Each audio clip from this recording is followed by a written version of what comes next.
The coronavirus pandemic has no parallel in modern history. It is our defining moment. Those are the words of Klaus Schwab, head of the World Economic Forum, in COVID-19, the Great Reset. People assume we are just going back to the good old world which we had, and everything will be normal again in how we are used to normal, in the old fashion. This is, let's say, fiction. It will not happen.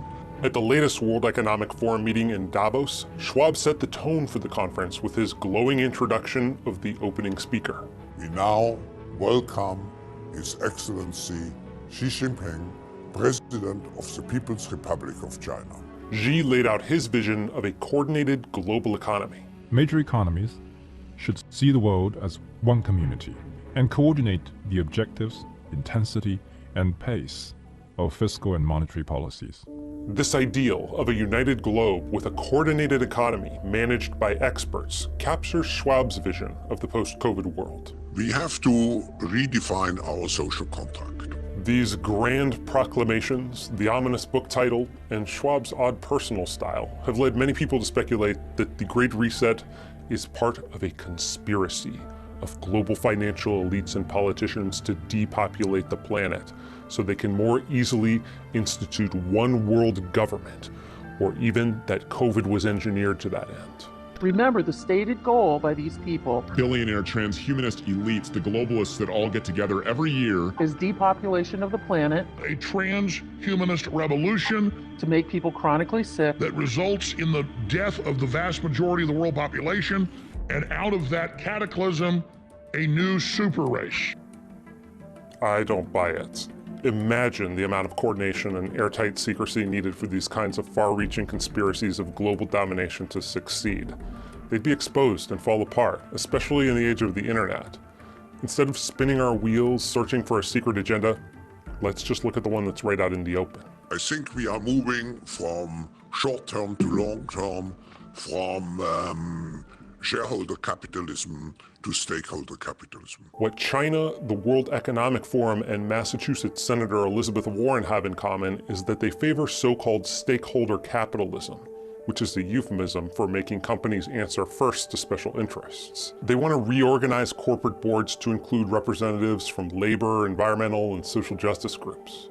Warren proposed a bill to require 40% of large corporate board seats be elected by workers.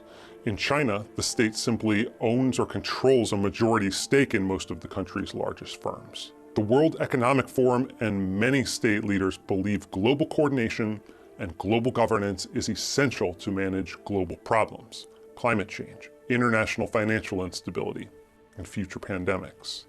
A crucial flaw in Schwab's Great Reset is that it puts too much faith in the ability of governments to re-engineer society in a way that better serves the needs and desires of all citizens. He wants a rethinking of capitalism that escapes the tyranny of GDP growth, so that companies create goods and services for the common good, instead of maximizing profits.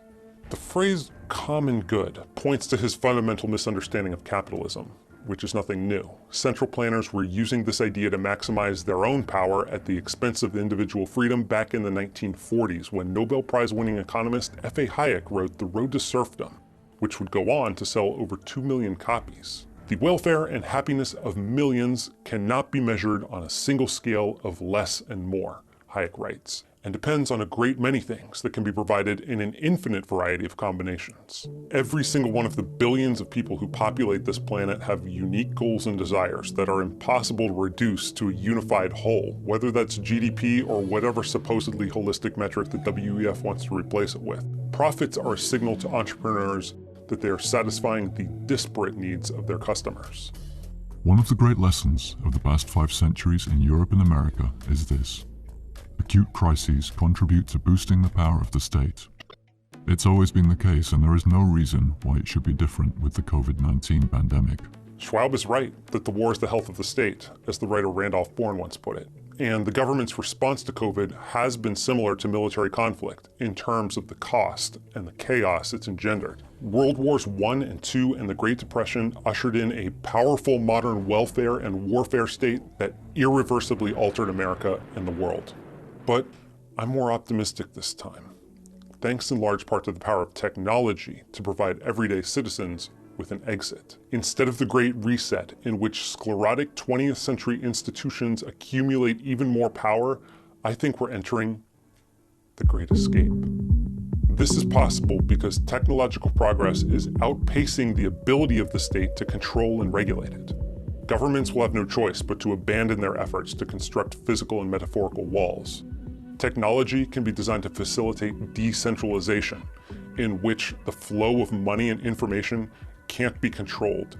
Ideas emerge from the bottom up. Expecting governments and international bodies to orient every large company towards some widely agreed upon common good assumes that many of the very institutions that bungled the COVID-19 response can competently handle the planet's most intractable problems. My hope is that after witnessing the colossal failure of governments in the face of a global crisis, many more people will be looking for a different approach. There's evidence everywhere of the Great Escape.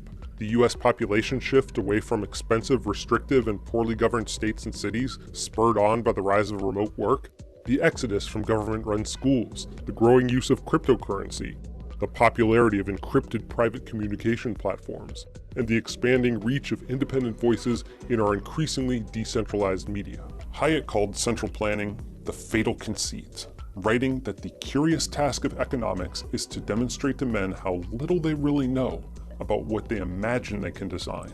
And Schwab even touches on this idea, writing that complexity creates limits to our knowledge and understanding of things. It might thus be that today's increasing complexity literally overwhelms the capabilities of politicians in particular and decision makers in general to make well-informed decisions. He dubs this quantum politics, but never quite explains how policymakers will realistically overcome this dilemma. Maybe there's record low trust in our institutions because the people running them are attempting the impossible, planning the future for billions of people. Humiliating to pride as it may be, Hayek wrote in the Constitution of Liberty, advancements of civilization are often happy accidents, and policymakers could and should be more focused on securing the freedom that allows such decentralized experimentation and accidental progress to occur. The fear of a great escape, of losing control, is understandable because there are systemic risks that could destroy human civilization, including future natural or man-made pandemics, runaway inflation, and ecological disaster.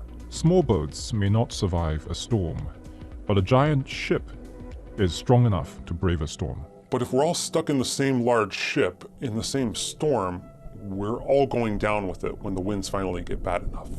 Concentrated power itself presents an existential risk. A bad intervention applied to economies of the entire world at once can bring down the entire system.